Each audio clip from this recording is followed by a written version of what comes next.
గజం భూమి 13,500 రూపాయలతో 151 గజాల భూమి 20 లక్షలు మాత్రమే. మరోసారి దేశంలో లాక్డౌన్ తప్పదా?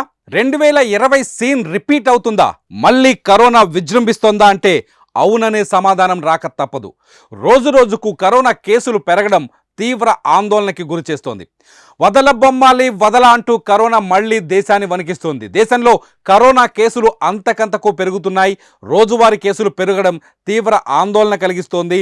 ప్రస్తుత పరిస్థితులు చూస్తే ముఖానికి మాస్కులు పెట్టే రోజులు మళ్ళీ రావడం ఖాయమంటున్నారు నిపుణులు.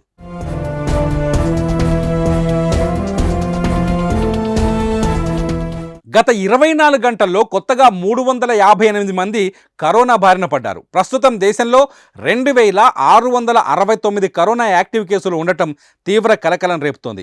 కేరళలో కరోనా మహమ్మారి మరింత విజృంభిస్తోంది. కొత్త కేసుల్లో 300 ఆ రాష్ట్రంలోనే ఉండటం, గత 24 గంటల వ్యవధిలో 3 మరణించడం కలవరపెడుతోంది. కేరళతో పాటు కేరళ, కర్ణాటక, తమిళనాడు, పుదుచ్చేరి, మహారాష్ట్రలో కేసులు ఎక్కువగా ఉన్నాయి. తెలంగాణలో 5 కొత్త కోవిడ్ కేసులు నమోదయ్యాయి. ఏపీలో 1 కేసు నమోదైంది. కరోనా వ్యాప్తిపై మొన్నటి వరకు సీరియస్గా లేని మన దేశం ఇప్పుడు ఒక్కసారిగా అలర్ట్ అయింది. రాష్ట్రాలకు హెచ్చరికలు జారీ చేసింది. కేసులు నమోదవుతున్న రాష్ట్రాలతో పాటు కేసులు లేని రాష్ట్రాలను కూడా అప్రమత్తంగా ఉండాలని సూచించింది. కోవిడ్ పెరుగుదల, మరణాలపై కేంద్ర ఆరోగ్య శాఖ మంత్రి బుధవారం ప్రత్యేక సమావేశం ఏర్పాటు చేసింది.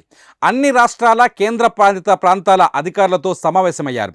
కరోనా నివారణ చర్యలపై సమావేశంలో ప్రధానంగా చర్చించి రాష్ట్రాలకు గైడ్లైన్స్ జారీ చేశారు. కొత్త వేరియంట్ కేసులు పెరగకుండా పరీక్షా కేంద్రాలను పెంచాలని, నిఘా వ్యవస్థలను బలోపేతం చేయాలని రాష్ట్రాలకు కేంద్రం ఇప్పటికే సూచించింది. 2020 కరోనా తర్వాత ప్రతి సంవత్సరం కరోనా కొత్త వేరియంట్ రావడం ఆందోళన కలిగిస్తోంది. గతంలో ఒమిక్రాన్ వంటి వైరస్లు భయపెట్టగా ఇప్పుడు JN.1 వేరియంట్ కేసులు ప్రపంచాన్ని భయపెడుతున్నాయి. మన దేశంలో JN.1 వేరియంట్పై వ్యాప్తి తక్కువగా ఉందని చెబుతున్నా పెరుగుతున్న కేసుల నేపథ్యంలో జాగ్రత్తగా ఉండాల్సిన అవసరం ఉంది.